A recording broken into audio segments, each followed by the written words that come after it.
Hi guys, hope you're doing well this evening. It's Fred and Sheila with Hatfield McCoy Museum Adventures and Fred and Sheila Investigates. Hey guys, thanks for joining us. Glasses are crooked. I'm a wreck. We made this video last night after watching that news footage, or I Mm-hmm. did. Now Sheila's joining me because I had it all messed up. It's all good. Got some information. It was bad information. Yeah. And rather than putting it out when you know something's not correct, or at least we couldn't confirm it, Right. we couldn't confirm the information. So we had to go back and edit the video. We try our best to be truthful, be Mm-hmm. correct, and we don't want to criticize other people for condemning Buford or anybody else for with no proof on stuff and then do them the same way. So I agree. other than that, this video is there. We're just gonna she's made the necessary cuts and corrections and we're gonna let it play. We may interrupt, but I don't think we'll have to. I think we'll just let the video speak for itself and we'll see you at the end. All righty. Here we go. Let me get you going here. Let me make sure this is up. Okay. Now let me pass this one in here. Hey guys, just don't seem right, but it also don't seem right to let somebody that's accused of something and them dead can't defend themselves to go defenseless. Again, someday I'll tell a story that may be of interest to people. And then somebody sent me the link to WBBJ7 Eyewitness News. That's it in front of you there. This is what they had online. Pauline Pusser files reveal inconsistencies, possible motive, and more. Guys, I'm not an attorney. I'm not nothing. I'm a 40-year retired police officer, street level, administrative, whatever you want to call, police officer. I worked 2 different counties in Kentucky over the years, and I worked for a small city.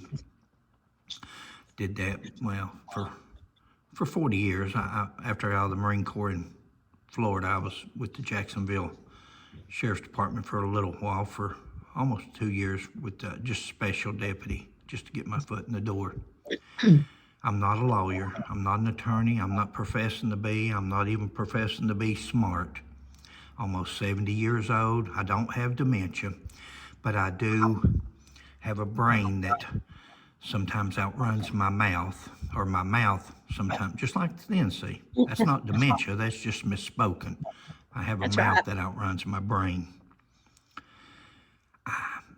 On this Buford Pusser thing, I'm sorry to say, all I can do is give my opinion. I'm going to give my opinion on a lot of things. And my first opinion is, what a web we weave. What a web we weave. You know, these Mr. Davison and Mr. Roush, they can't back up. They can't back up. Their career, I think their careers are destroyed anyway with just the people out here that can see through things. I think people's going, if they haven't seen through it yet, I believe they will in the end. I believe they will when this is all over, because we're corresponding with several people, and these people, unlike me, they are smart. And so I think everybody's going to get a chance to see this in a courtroom at some point. I really do. And that will be good, because we can all rest assured that Buford may not have been there, but at least he will have had his day in court, hopefully, if it works out. Now, what I'm going to do here is I'm going to switch over. I copied and pasted this to Microsoft where I could highlight some things that I wanted to point out to everybody. So what I'm going to do is I'm going to switch over from this, but I can come back at any time that we want to. Guys, they've got some pictures in here, and the only thing that I can say that it is when you go through it, is that it's probably reenactments. Why they've got these modern day pictures with people sitting in what looks like this car. I think that's what they were talking about doing the AI right there. See how short that door is? I think that's going to be somewhat like the AI that they're going to try to show in their file, the expert witnesses. Now, I could be wrong. Now, guys, I'm going to be speculating a lot because I don't know. And stuff like this, I can't even read. I've took a magnifying glass. I've took screenshotted. I've tried to blow it up. I can't do it. Now, Sheila may be better at it, and she might have been able to do it. I can't. I'm not going to worry about that. Yeah. There's going to be plenty of stuff here to show you on just what the news, what I've copied and pasted. So I'm not going to worry. That's a real crime scene, something there, isn't it? That's really something. That's really going to prove something right there, showing you a picture of a vault being brought up out of the ground with a casket in it. I think we could have took their word for that, but see, that's for the dramatization of it. That's to let people see, because look at here, they give you a clue. They're giving us a little hint of what the casket looks like inside. Guys, I'm sorry. I'm going to be blunt. I'm going to speak forward, but this is to Fred McCoy, to me, a 40-year career police officer. This is nothing more than a dog and pony show. It really, really is. I'm not saying that to be mean. I'm not saying that to be insulting. I'm saying that because that's what I feel that it is. You know, these reports right here, I can't see. I took a magnifying glass to one of these a while ago, and up at the top, I could read 2024. Guys, we got to be careful what we read in 2024. Look here, this is Ashley, somebody that's wrote WBBJ, and this is October the 10th, 2025. Wow. This is probably asking permission to use some of these photos and stuff in a newscast. I imagine that's what, but that's a paper that's in the file there that looks like it's 52 pages of very important stuff, but yet it's things like that also, or things with modern day pictures. Now, I've copied and pasted this, and I think I've got every bit of this. I think I've even got that picture. I can come back here at any time that we want to. All I gotta do is switch back over and come back. So what I'm gonna do right now is I'm gonna go to the top so we'll know where we're at. And I'm gonna go to my page. Now there it is. That's exactly the same page that's on the other side. Now, if you're in a hurry, you probably wanna go do something else. I'm not in no hurry. And I want to try to cover as much of this as I can because I can't go get the file. I'm not going to pay $400. That's an electric bill. I'm not going to pay that to read a file. It's sad that they didn't have this on PDF, that they don't have it on the internet. It's sad that you got to pay $400 to get a report of something that should be there for everybody. You've made an accusation against the dead man. Surely the least you could do is let those that want to try to defend him have access Where does the money to go? whatever it is that you say you have without a charge. Somebody has asked me 3 or 4 times, and I have a feeling it's coming probably from 1 or 2 offices. And they've said, why don't you just wait till you see the file when it comes out before you keep making these videos? Well, my answer to that is, why didn't Mr. Davis and Mr. Davison and Mr. Roush wait until they had the file ready to release before they had a news conference? See, what did you want us to do? Sit here for, first of all, it was going to be 6 months. Do you want us to sit here for 6 months while a man has been drugged through the mud, a man's reputation? Not that we're going to save it, not the way this is. This is like a California fire. You know, it's sad that anything bad will travel 10 times. You could say that Buford Pusser joined church and was baptized before he died. You'd never hear about that again.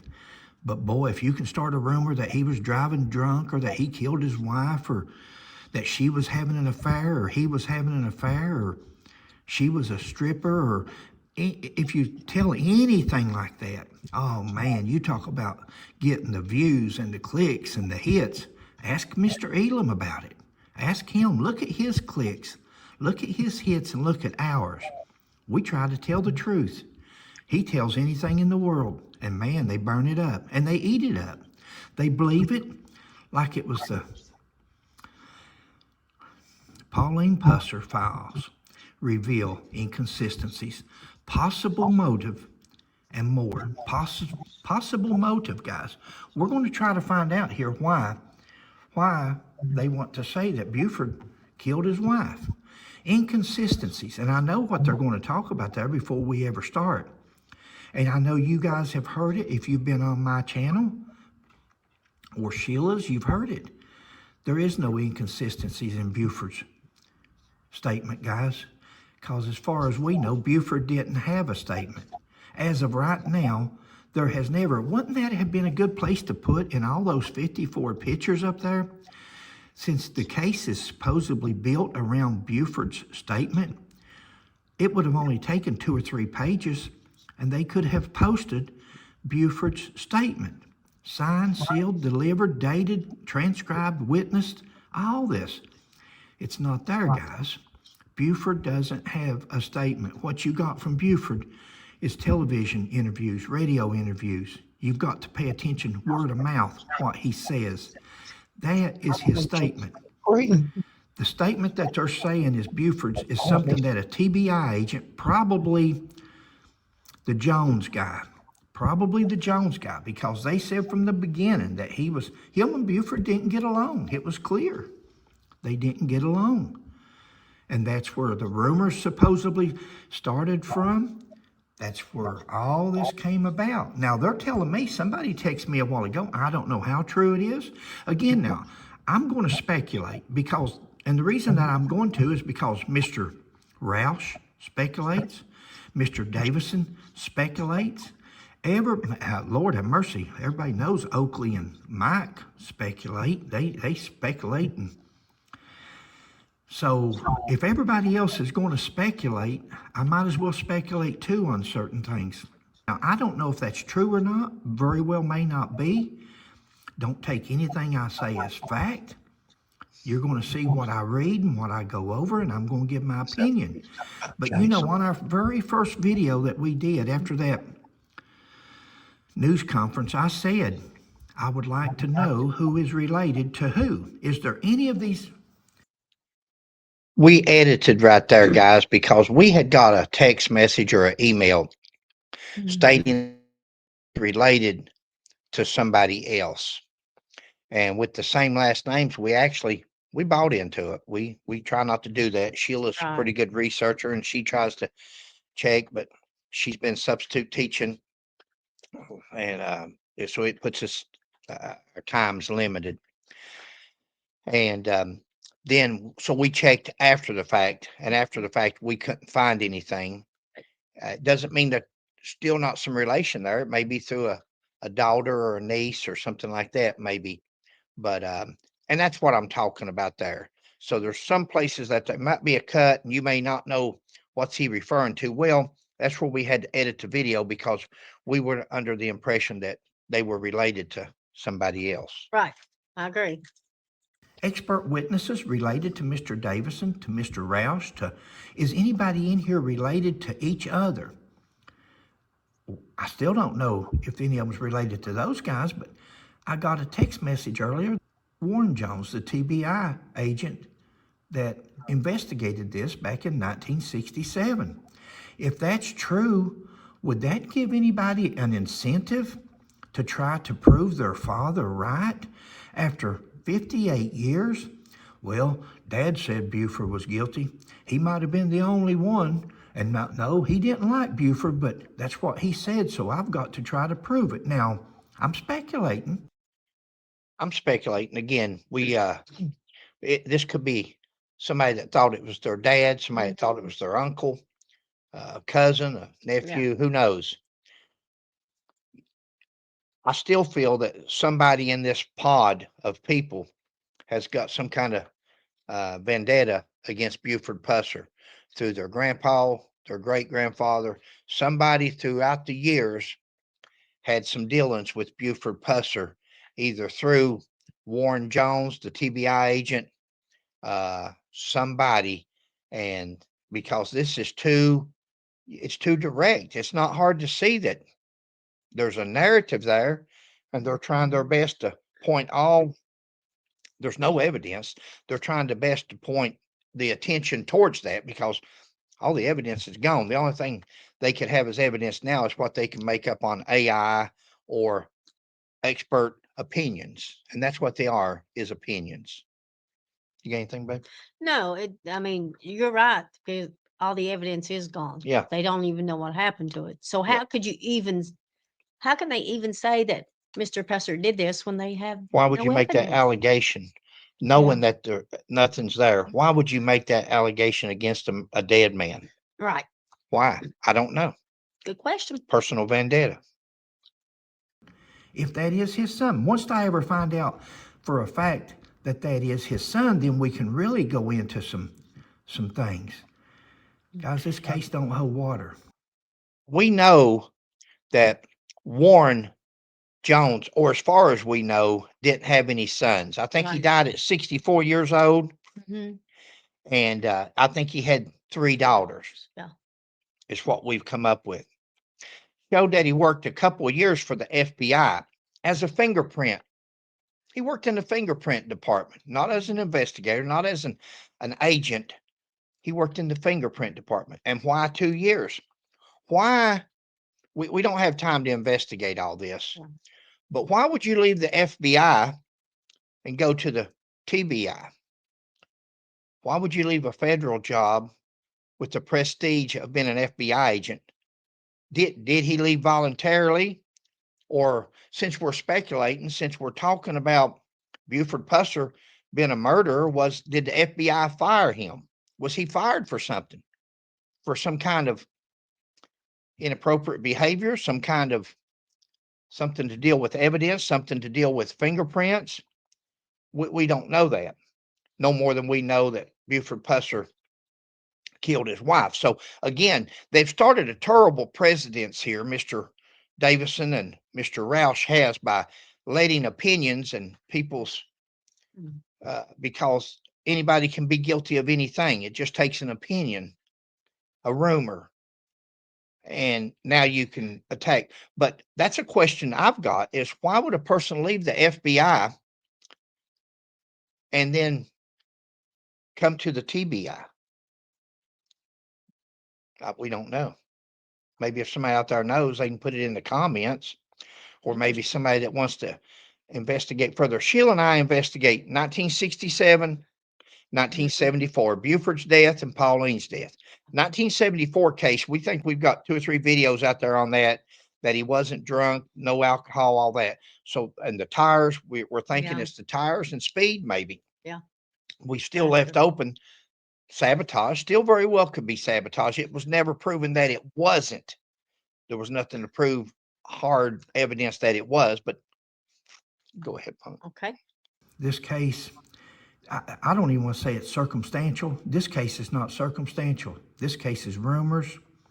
This case is from Mike Elam's book, from his podcast, from his, you're going to see, I'll show you. Let's just go on. Hang with me, and I think we can all figure this out. Content warning, we're not worried about nothing offensive. We're all grown up. For over 6 decades, questions have surrounded the shooting death of Pauline Pusser, wife of famed Sheriff Buford Pusser. Recently, the district attorney announced, after an autopsy and reconstruction of the crime scene, it is believed Buford Pusser is responsible for his wife's death. We took a dive into those files to see what led to this conclusion. District attorney announced after an autopsy and a reconstruction of a crime scene, guys. Do you know that this district attorney and this TBI director don't even have the shell casings from 1967? They don't have the clothes. They don't have the shoes. They don't have the blood samples. They don't have anything but a few pictures. A couple of pictures of the hood of the car, the inside of the car, a couple of pictures of Buford's jaw and chin, and that's it. That's what we've got. We've got some Kodak pictures, guys, from the 60s, black and white pictures from the 60s. Contained within 6 volumes of investigative files are details regarding witness interviews, inconsistencies in Buford Pusser's account of what happened and what the evidence shows, as well as affairs and possible motives. We got 6 volumes of investigative files. Let's look and see at some of these dates when we get to them. Let's see where a lot of this investigative stuff come from. Did it come from 1967? Did it come from 1924 and 25? Let's look and see, guys, 58 years later. And there's details regarding witness interviews. Are they? Are they? Witness interviews. Now, guys, let me tell you something about police work. Let me tell you something about prosecutors. Let me tell you something about people. They like to win court cases. And it's sad. This is very sad to tell you, and I've seen it for years, but what can you do? I've spoke up all my life against corruption and different things. It just comes to the point, there's no need in speaking out because nobody listens. But if you think that just because they carry a badge, just because they're prosecutors or cops, that they're totally honest, you're wrong. Again, sometimes you can tell a lie without actually saying, well, I told a lie. It's not a lie. I just misled them. So look through here as we go through, and let's see if we're trying to be misled anywhere. Because it says here, witness interviews. Let's see if we see some witness interviews, okay? Let's see if we see witnesses interviews, or let's see if we see somebody that says that grandma or mama or aunt or somebody else was a witness. They're dead now. They're dead. So this is not witness interviews. This is hearsay interviews from witnesses who said that somebody told them something or that they heard something from somebody else. That's not witnesses, guys. A witness is somebody that sees something. See, I don't have a big vocabulary. I can't tell you a lot of words, but I know what a witness is. And a witness is somebody that witnesses something that happened. They saw it with their own eyes or heard it with their own ears. And it says they're going to discuss inconsistencies in Buford's account. Guys, unless they've got what's that guy's name? Eddie somebody that wrote songs about Buford Pusser? Eddie Bond. Unless they've got a recording there that Eddie Bond had of Buford Pusser telling of his account, that's the account. They're Buford Pusser, from everything we've ever seen, and again, I could be wrong. We could be wrong. But we have never seen a statement by Buford Pusser where it has his signature on it. It's dated, it's witnessed, it's got a letterhead from a police department or TBI or Highway Patrol. They have got a few pages that's been typed up by somebody in a third party, and they say that's Buford's statement, guys. Buford didn't sign that. It's not been dated. It's not been witnessed. Would you want somebody doing that to you? I used a good example a while back about a will. Your dad dies and somebody shows up and says, hey, Fred, I got your dad's will here. Oh, okay, thanks. Let me see what it says here. Oh, wait a minute. It says Dad left everything to you. Yep, that's what it says. Well, where's Dad's signature? Well, he didn't sign it. Where's the date? Where's the witnesses? I don't know, but that's what it says. So, well, okay, you go ahead and take everything Dad left me because you've got the papers to prove it. If you guys think that you would buy that, you know that you wouldn't. What happened and what the evidence shows. Now, guys, listen to that wording. What the evidence shows. Guys, there is no evidence. The car's in a junkyard, melted down, buried, wherever it's at. The car is no more. It's been no more. One of one of Buford's deputies, Don Maxidon, said on a show, a podcast, that they went ahead after the FBI kept that car for almost a year, he said. And when they finally got it back, they cleaned it up and they used it for about 3 or 4 more years. And then they finally junked the car. They finally junked it. That's where the car's at. So where's that evidence at? Where's the clothing at they had on? Where's the shoes that were in the floorboard? Where's the bullets, the projectiles? Where's the casings? Where's the casings at? You know, in that car, in that door panel on the driver's side, the doorpost, they should have taken a couple of bullets. They had some bullets at some point, not just empty casings. Those bullets didn't go clean through that car, so they had some projectiles there to compare with. Guys, it's gone. So when you see what happened, what the evidence shows, when you see something like that, rule it out. There is no evidence. There is no evidence from 1967 whatsoever other than some black and white pictures. And now we're going to talk about affairs and possible motives. We've accused a man of murder. When you see a word like possible and a word like murder should never go together in the same statement by a prosecutor or a TBI director or any police officer.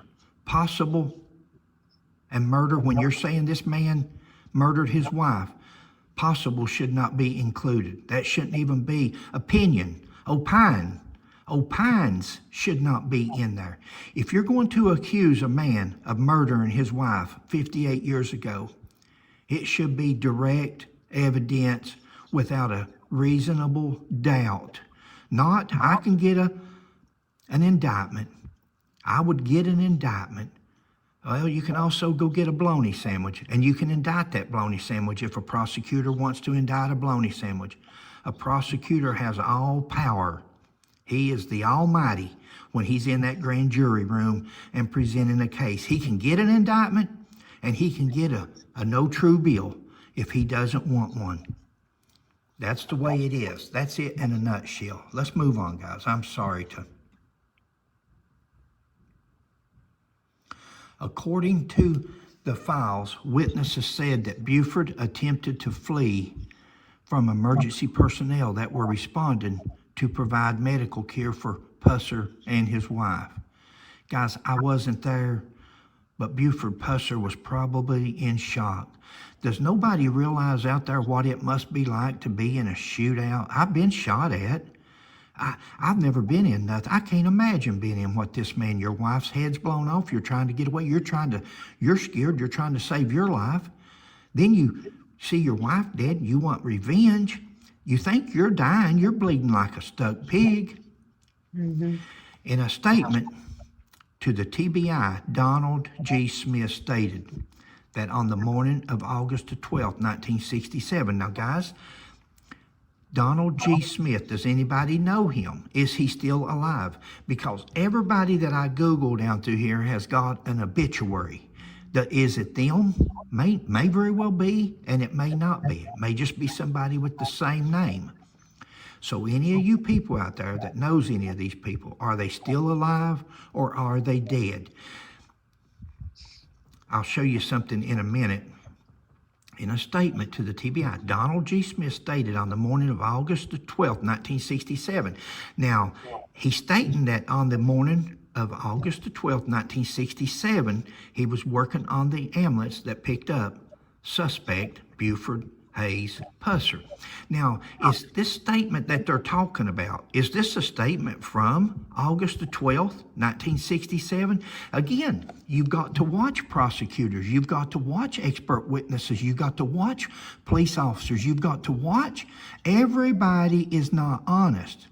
Some people think they're magicians when they write statements, when they write court papers, depositions. So listen to this statement. It says that he stated that on the morning of August the 12th, 1967. He doesn't say that this is August 1967. It says that he stated that on the morning of August 12th, 1967. When did he state this? Did Has he to. state this on that day so we know that it's word of mouth right then? It just happened and there's no doubt about it? Or is this guy still alive 58 years later? And just this last year, somebody went out and talked to him, because in a minute you're going to see where 2023 and 2024, they've been talking to witnesses. Well, not really witnesses, but people that knew some so called witnesses that may or may not have heard something or seen something. And that's what we're getting to. Why doesn't this say that this was in 1967?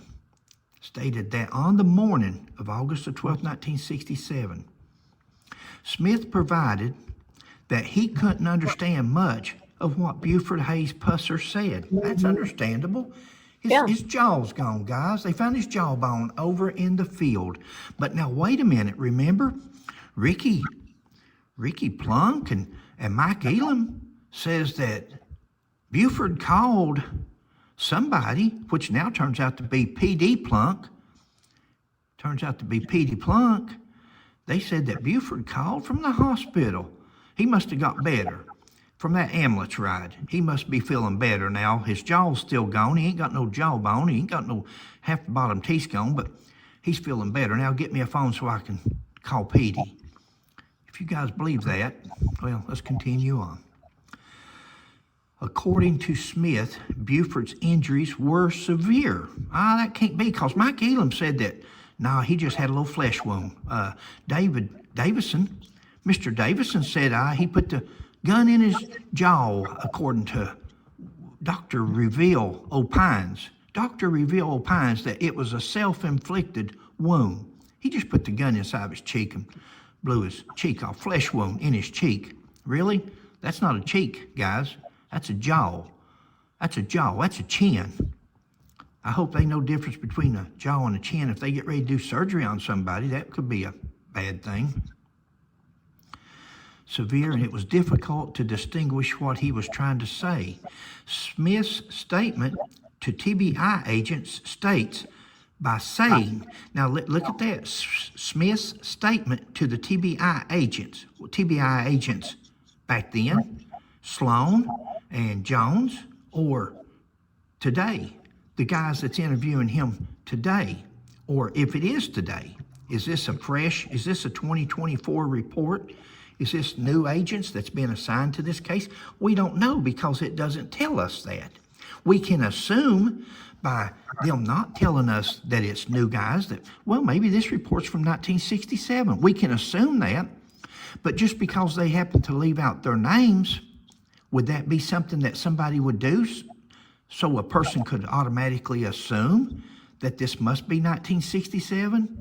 Take it from Fred McCoy. It is.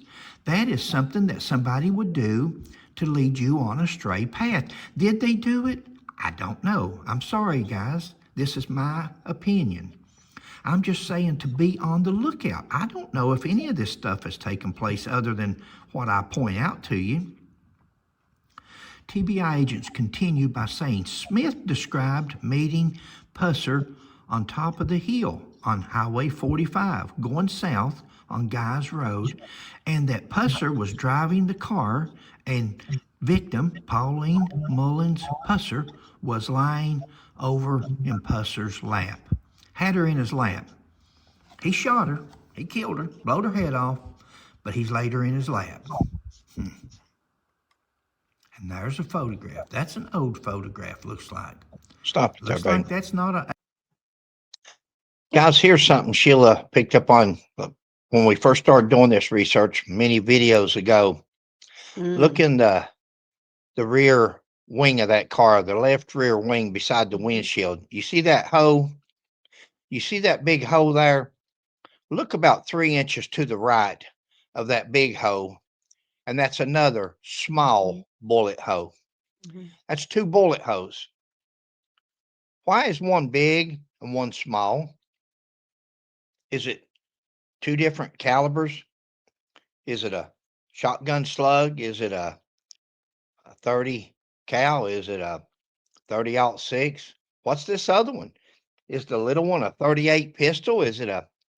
Now they say they've got evidence. What do they have? how are they going to tell us by looking at that picture what those two bullets are? Because it's obvious they're two separate bullets. It's obvious. Maybe in this report somewhere they will address those two bullet holes. I have a feeling what we're going to see is things that they can address, that they can point in a certain direction that proves their narrative. I have a feeling there's going to be a lot of evidence overlooked because they don't have their little measuring device to see how wide that hole is. They don't have their dowel rod they can put in there and see which direction that hole was going, up, down, front, back. Where was the people at that shot those bullets? What direction were they coming from? Which direction was those bullets going? We're never going to know. We're never going to know. They've lost the casings, they've lost the rounds, the projectiles, they've lost the car. Now they're going to probably show us an AI car, something on a computer. Like I said, you can put on a computer. I've got a whole head full of hair and nothing but muscle. You got something, baby? No, it's still no matter what they do, it's still not gonna be accurate because they don't have the actual Never going to be accurate. items that you need to prove it. You can't look at that picture, to me, this is just my opinion, and see what kind of No, caliber that was or how, like you said, how wide that is by you, just looking at a picture. you're You need the correct. actual automobile You're there so you correct. could go through it and measure it and look at You're things. correct. They can give you their opines, all these, and you're going to hear as we go through this, it gets worse because as we get down towards the bottom of this article, you're going to hear where they make these accusations on nothing but opines. Sad. Yes, it AI is. car. That looks like the real car. He told investigators how Pusser refused to stop the vehicle for emergency personnel. Smith explained that the ambulance stopped and they told Pusser to sit still and turn around. Smith said his boss started to turn the ambulance around, and that's when Pusser took off. You know, Mike Elam says, why'd Pusser drive all over the place when he was down at that place, that hotel, Shamrock? Why did he drive all over? Well, he was looking for somebody to kill. He was looking for revenge. Now, he didn't find nobody to kill. He's getting dizzy and bleeding out, and now he's heading toward the hospital. Now, here comes the ambulance. They stop, sit still. They said they told him. They jump in the ambulance and going to turn the ambulance around. Buford takes off. Two reasons that could be. Two reasons. One, he was scared. One, he didn't know if they've tried to kill him once. Is this really an ambulance? Is this really somebody that's friends? Is this friend or foe? Are they going to try to kill him now again? They've done come back once, remember? They had a shootout. Then they come back again and shot him again. And now here the ambulance is, and they say sit still, and they start moving the ambulance, and he takes off again. Is he trying to get away thinking they're going to hurt him? This man's not thinking rationally. This man's got half his head blown off and his wife's dead. This man's trying to get to the hospital. That's He's the number traumatized. two. That's the other reason. Could he have just said, shucks, I don't have time for you guys to turn that ambulance around. I can be there as fast as you can turn around. And he took off. If he took off at all. Guys, you're reading statements. You're reading what somebody wrote down. Did they write this down recently? Is this 58 years later? Or is this a statement from 1967? Or is this a statement from Mike Elam's book?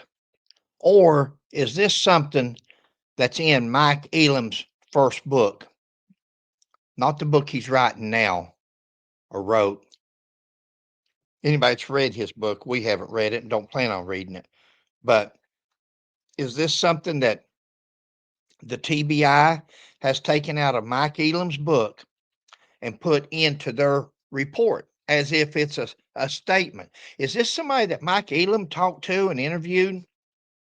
Or is this somebody that the TBI agents actually went out and talked to? Did they talk to him in 1967 or just recently, 58 years later? A lot of questions here, guys, Mm-hmm. before we charge a man or accuse a man of murdering his wife. I agree.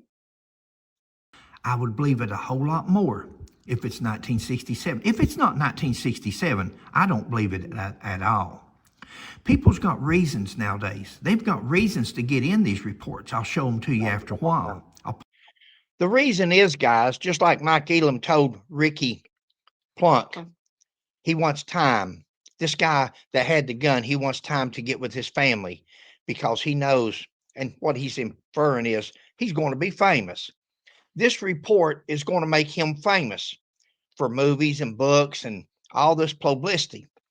Well, it didn't. In fact, it makes people like me now doubt whether his dad was as honest as what Buford may have thought he was, since his dad had this gun all these years stolen, possibly stolen, possibly used to kill Pauline, possibly in the ambush, and he's had it all these years.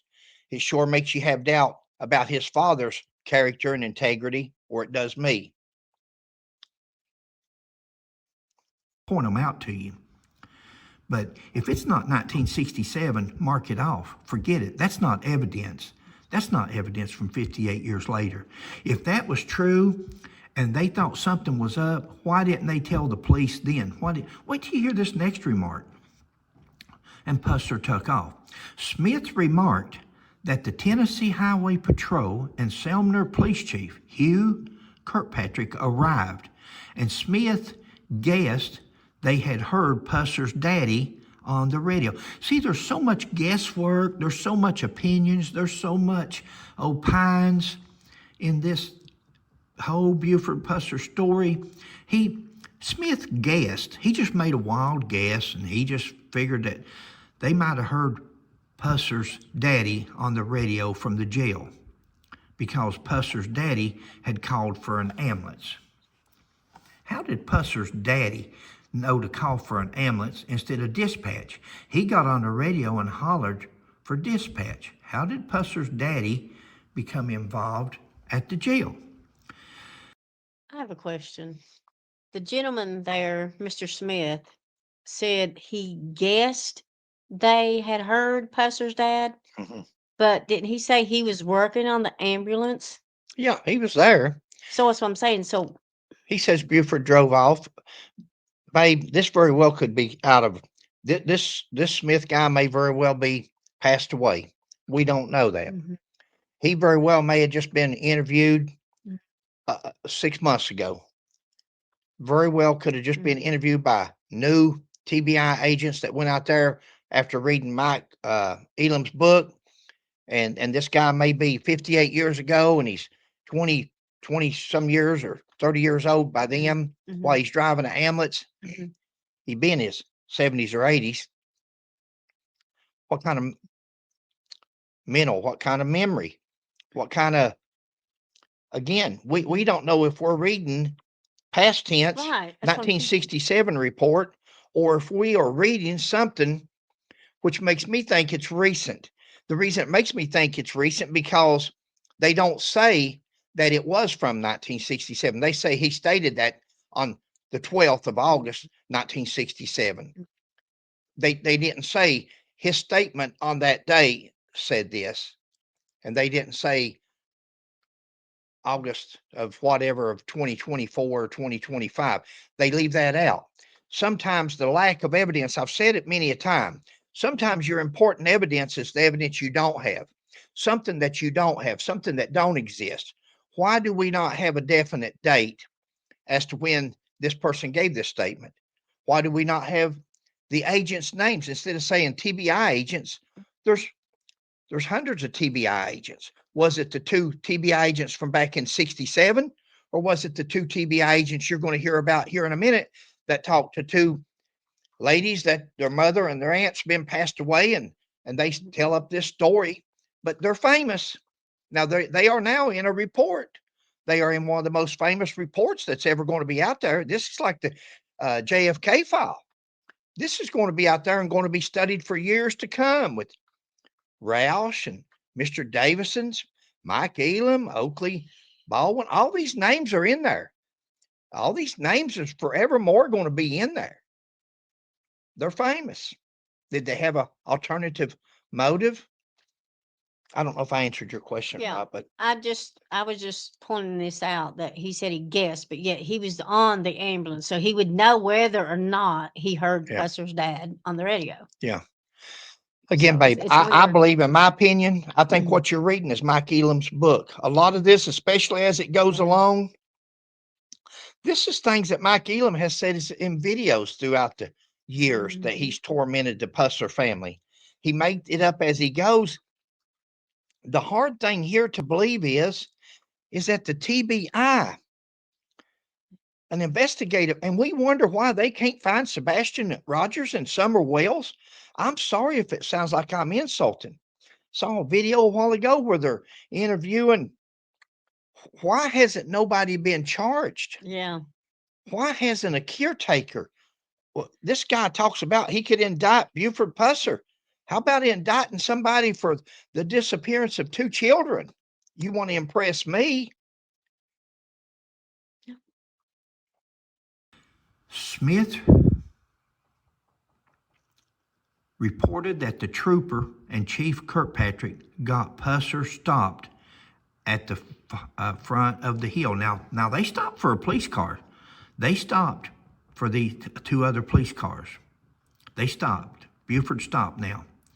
Smith articulated that he went to the driver's door and that Chief Kirkpatrick got Pusser's pistol and told Pusser that he, Kirkpatrick, would take care of the pistol and get it cleaned up for Pusser. You know how I've said in my other comments, I've said they're trying to say Pusser shot him with a pistol. That means after he shot himself in the face, he's got to go clean his pistol and get it ready, put another round in it, and take that empty casing out or 2, ever how many times he shot her. Well, that cleared this up because it says here that Kirkpatrick, this chief of police, took Pusser's gun and said he would take care of the pistol and get it cleaned up. According to Pusser, the gun was never out of the holster. He never pulled his gun, so the gun shouldn't be dirty. Why would a man just take his gun from him and say that he'd clean it up? Now, I'll tell you what could have happened here. I'll tell you what could have happened. See what you guys think. You're the CSI people. I think maybe when Pusser went looking after he jumped out of the car and he seen Pauline dead, he threw blood all over the place, hood and all that.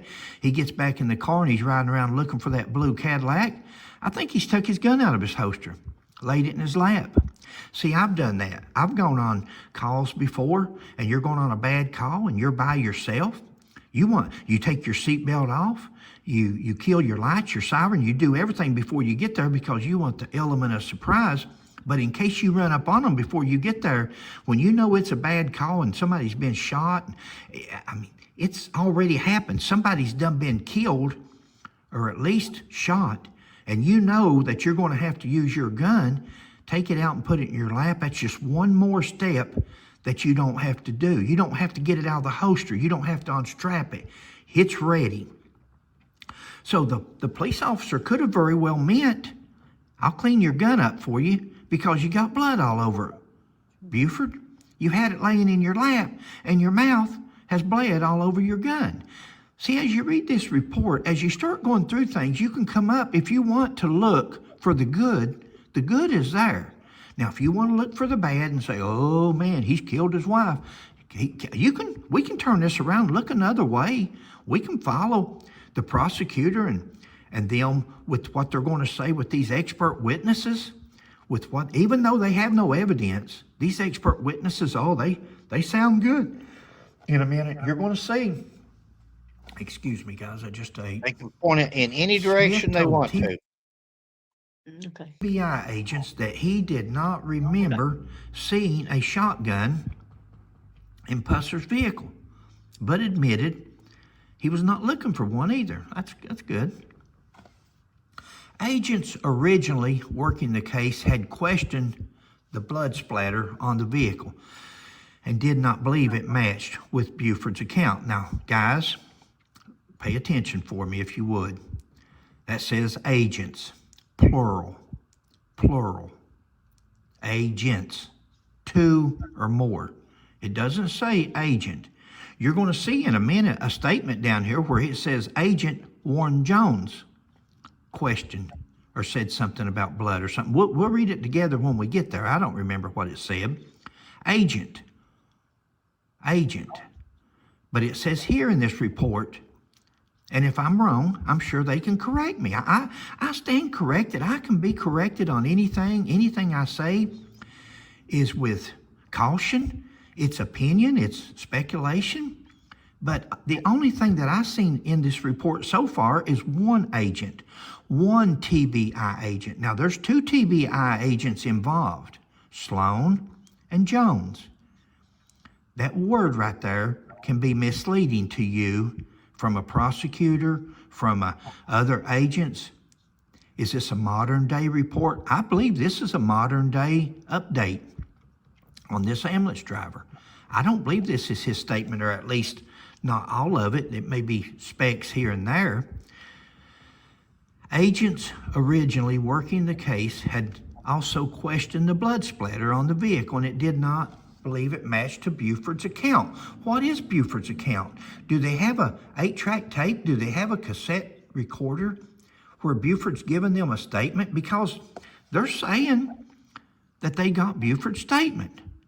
If they do, and it's transcribed like that, then they bound to have a tape somewhere, right? Wouldn't you think? If it's transcribed, because he couldn't write with his jaw hanging down. In a letter written to TBI Director W.E. Hopton from Agent Warren Jones. Oh, okay. Agent Warren Jones. The agent, oh, wait a minute. The agent, not agents. Guys, you see the deception? When you have to have deception, to prove your case. Of course it is. They It's wanted not it right. there That's to not let the way people our think criminal there was justice system agents. works. It's not It agents. says up it's there one. agents. It says here from Agent Warren Jones. The agent expresses his issues with the blood splatter. That's a little bit different, guys. That's deception. That's deceit. That's on borderline of a lie. Would you swear to that statement? Did these TBI agents swear under oath, under penalty of perjury, that these statements are true and accurate? Did they? Because somebody has got something wrong. Either it should be agents here or it should be agent up there. Because he's talking singular now. This is not agents. This is Warren Jones that says he expresses issues with the blood splatter. Oh, wait a minute. Warren Jones, that's the one that didn't get along with Buford, remember? He didn't like Buford. And Buford didn't care for him. A few days ago, I discussed. I don't know what his physical appearance is, but when I saw the picture of him, he reminds me of Mike Elam. Little small guy. Reminds me of me. I'm a little small guy, but I don't have to go around putting down the big guys or attacking somebody because they're tough or big or something like that. This Warren Jones, he had something from everybody we've talked to against Buford Pusser. With you, this is supposed to be from quotation marks, so this is supposed to be his remarks verbatim. A few days ago, I discussed with you via phone about some most unusual spots of blood on Buford Pusser's car.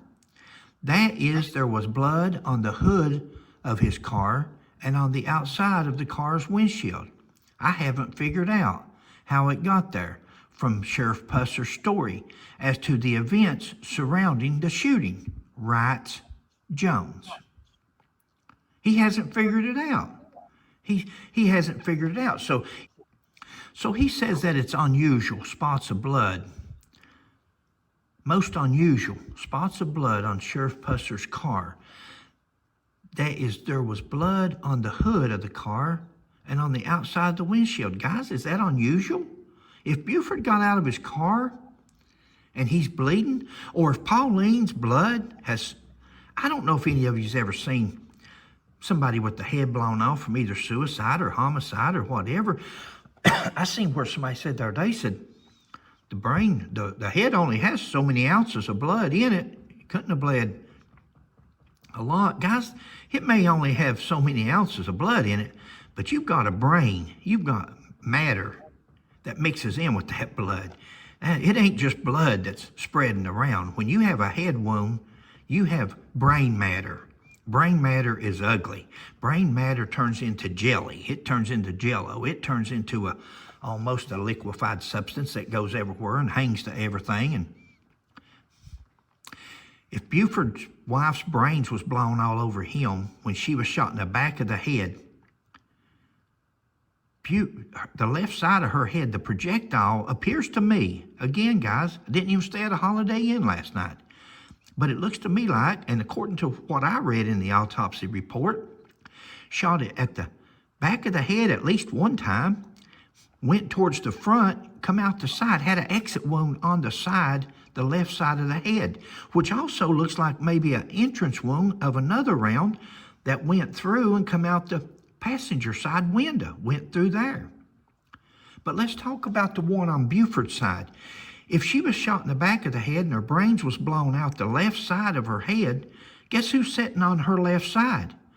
Guess who's sitting beside of her that brain matter and blood would have went all over?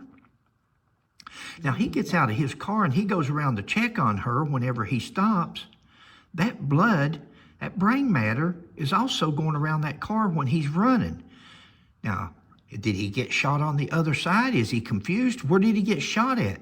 He may have also already have been shot and just too out of it to even know what's going on. I wasn't there, guys, but guess what? Neither were these experts. Neither was Mr. Davison. Neither was Mr. Roush. Nobody was there, fellas and ladies. Do we give the benefit of the doubt and make him out to be a liar if he even said any of this at all? We don't know that he even said this. But he goes to the other side of the car. He gets shot in the jaw. His chin's shot off. He runs back around. He's slinging blood like we used to have a St. Bernard as a kid, and I'll never forget. That St. Bernard, a hot summer day, that thing would be foaming at the mouth, and he goes around shaking that head from left to right. He could sling slobber from here to kingdom come. I can imagine Buford Pusser's jaw hanging down. Mammy, the old woman, said it was hanging down to his chest when she saw him. That's not Buford's statement. That's hers. That's an eyewitness that we heard on tape, not something somebody's wrote up. She said it. So would it be unusual to have blood all over the hood on your way back around to get in the driver's seat? Was it unusual that when the rescue squad finally loaded him up, they said, oh, there's fingerprints of blood all over the car. There's handprints here and there. Okay. Who opened the car door, guys? Do you think maybe the ambulance crew opened the car door? Do you think maybe they had blood on their hands or gloves? If they even, back in those days, we didn't wear gloves. Nobody wore gloves. You just go grab people. It was just, you didn't have HIV. You didn't have all these things going around like you do today. Let's move on, guys. I'm sorry. If I'm going too slow for you, I'm sorry. I'm trying to cover every aspect of this. Now, they make a big deal out of this autopsy. They make a big deal out of any kind of a drawing that Mr. Pillar, Dr. Pillar had made. In 2024, let's look at the dates here. 2024, investigators chose to exhume Pauline's body for an autopsy, since an autopsy was never performed when she was murdered.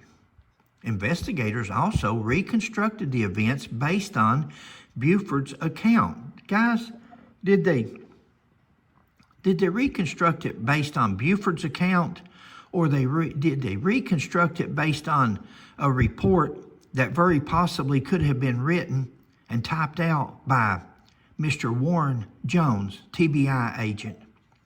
Could that be TBI agent Warren Jones's statement when he says Buford said this, Buford said that, Buford said he done this, Buford said he done?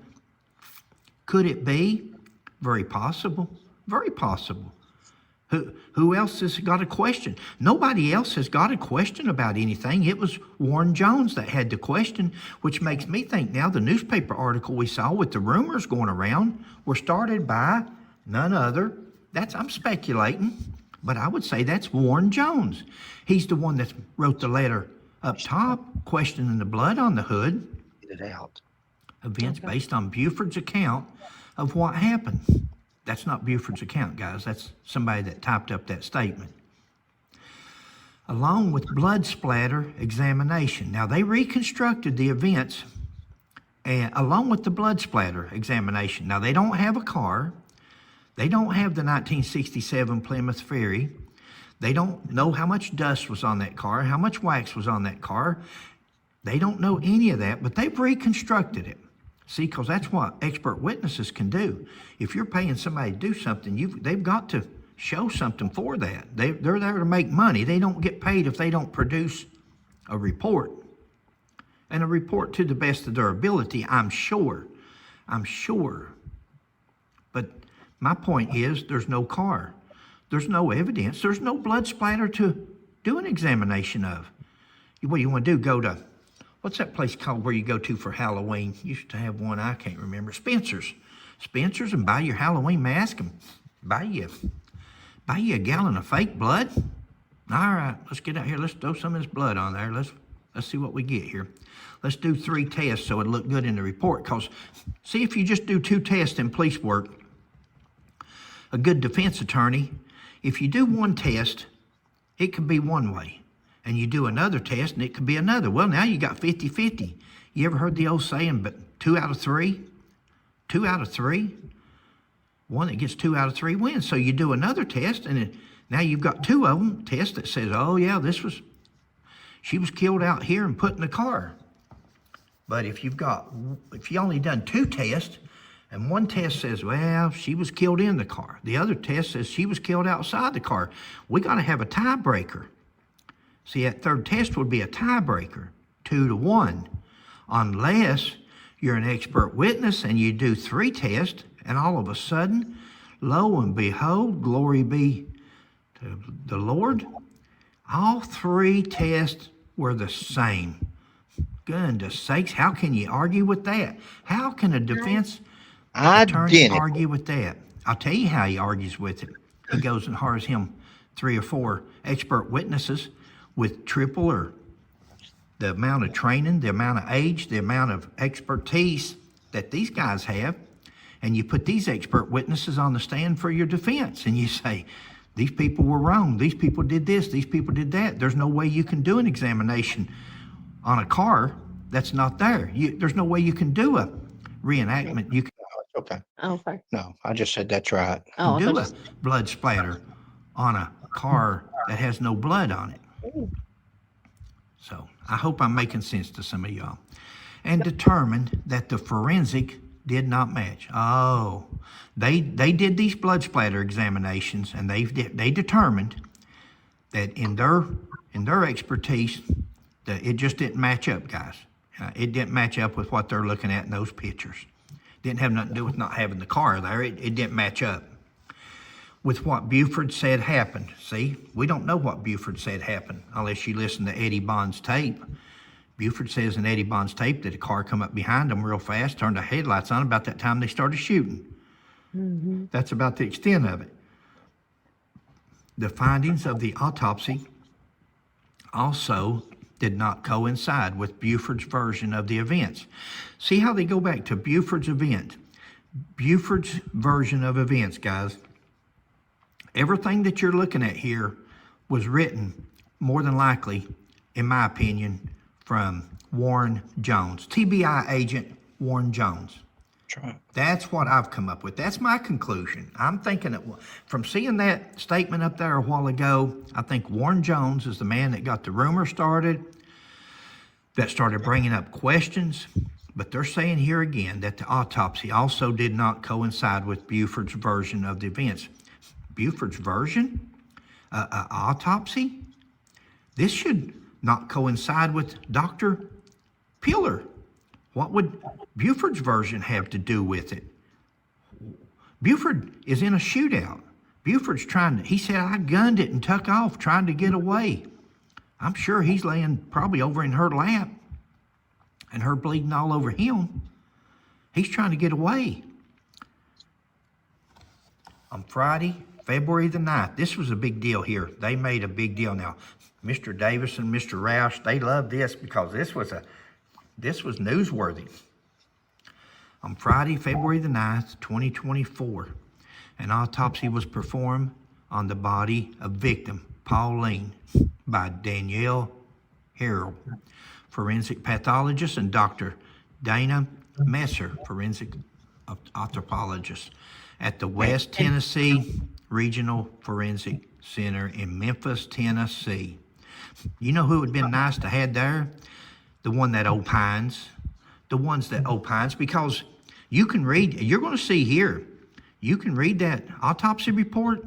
I read the autopsy 20 times, me and Sheila. I didn't see some of this stuff. I'm sorry, but it's about like agents, an agent above what's written in the report here and what's in that autopsy report. I'm not finding. I'm sorry. Maybe I'm wrong. Let's continue on. The preliminary findings of the autopsy indicate that victim Pauline was shot at least once in the head, in the back of the head, posterior to anterior, with the entrance wound located approximately left of the midline at the lower base of the left side of the skull. This information strongly contradicts Dr. Harry Pillar's findings, as Dr. Pillar stated in his report that the wound to the base, lower base of the left side of Pauline's skull, he didn't refer to, Dr. Pillar didn't refer to Buford as a suspect. That wound at the lower base of left side of victim Pauline's skull, he didn't refer to her as a victim of Buford or of Buford as a suspect. Pauline's skull was an exit wound, and that victim Pauline had been shot from front to back or anterior to posterior. Now, they didn't post that report here. That I'm not seeing Dr. Pillar. It may be in that page, that voluminous file they got. It may be in there. See, I like to read what people say word for word. I'd rather read what they said and see their statement, their original statement. Dr. Harrell states that she believes that victim Pauline was shot more than once in the head. Too many significant parts of her skull are missing for Dr. Harrell to make a definite determination of the number of shots to victims Pauline's head. And see, I agree with her. Not a pathologist, medical examiner, or nothing else. But you can look at that skull and you can see several entrance and exit wounds. So she was definitely shot more than once. Harrell stated she believes Pauline was shot more than once in the head. I don't think anybody could look at that head and not think that she was shot more than once. She's got too many holes. What did the bullet do? Go in there and ricochet around and come out another? It don't do that. These rifles, these rounds were too powerful. That's why nobody found no bullets, because they passed through her head and come out the other side.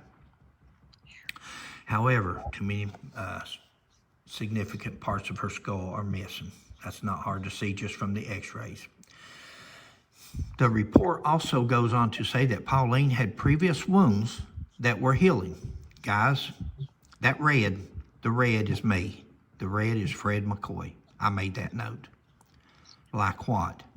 I didn't see that in the report. Guys, any of you? You know, guys, that report, I remember Mike Elam making a point on a podcaster's video, and he said maybe they're going to find defensive wounds in the autopsy. Maybe they're going to find where her neck was broken. Maybe they're going to find, it doesn't say that.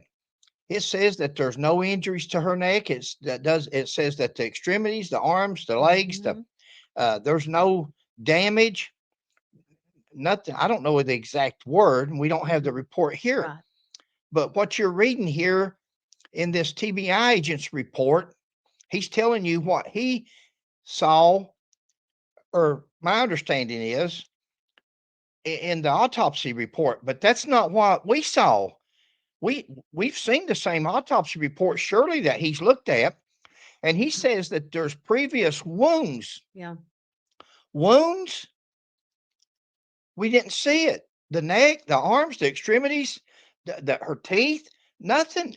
Right. Had a previous broken nose from who knows when, probably from her first husband, but could have been from anything. That's for sure. Could have wrecked a bicycle. Who knows? But go ahead. What you got? Anything? Also, she just had caffeine. Yeah, well, that's where Mike Elam says she's out all night drinking with Petey's wife, LaVon. Mm-hmm. But yet she's only got caffeine in her system. But yeah, guys, when you're looking at these reports of these TBI agents, you got to read them. And just like Dr. Pillar's report up there a while ago, Dr. Revelle opines that his didn't correspond with Dr. Pillar's. We haven't seen Dr. Pillar's report. Where is Dr. Pillar's report in whole? The entire report. You're going to hear later on where they talk about they transcribed the tape, but not verbatim. Everything should be verbatim. The entire reports should be there. We don't want these guys' opinion. We don't want the TBI's opinion because the TBI is swayed. They're swayed. They're looking for a certain. They've already said the man's killed his wife between the TBI and Mr. Davison. They've already said Buford has murdered his wife.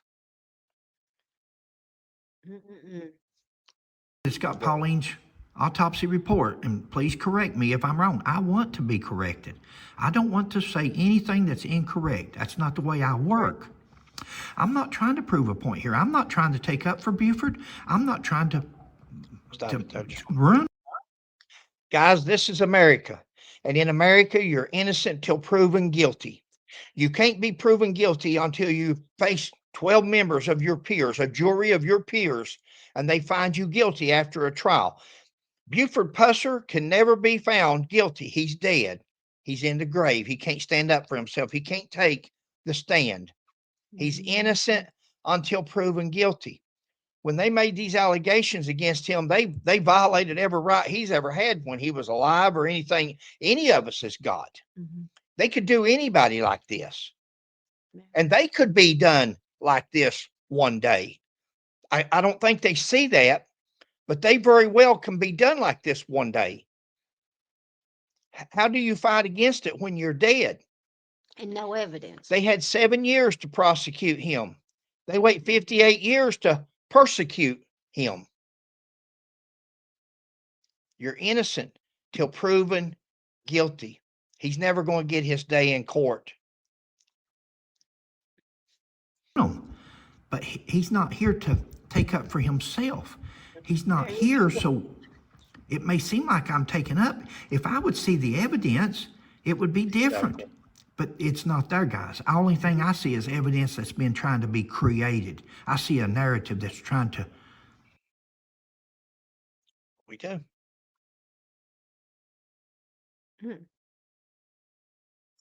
Oh, that's it. I see a narrative. Okay. Guys, to be continued. This is going to be 2 parts. Yep. Sure is. We just got to get her done. She's going to download this one. You can watch it tonight or tomorrow. And then she'll get the other part ready. It gets more interesting towards the end even. If you see anything we've missed so far up to this point, please put it in the comments, guys. We love to comment. Who's not alive? We would love to go talk to some of these people. If they are still alive, we'd like to know if what they told the TBI is really what they told the TBI. Or did somebody say, oh, I thought this is what he meant. I just put this in the report. Because that's the same thing that Warren Jones did to Buford Pusser. And I believe that's going to be, y'all seen Moffat's name right there before we went off. That's going to be an interesting story. Stay tuned for part 2. Thanks for joining us. All right, guys. Hope you're doing well this evening. Thanks for watching. We couldn't do it without you all to continue to tune in and stuff. We appreciate it so much. God bless you each and every one. Please like, subscribe, and share, and we'll catch you on the next one. Bye.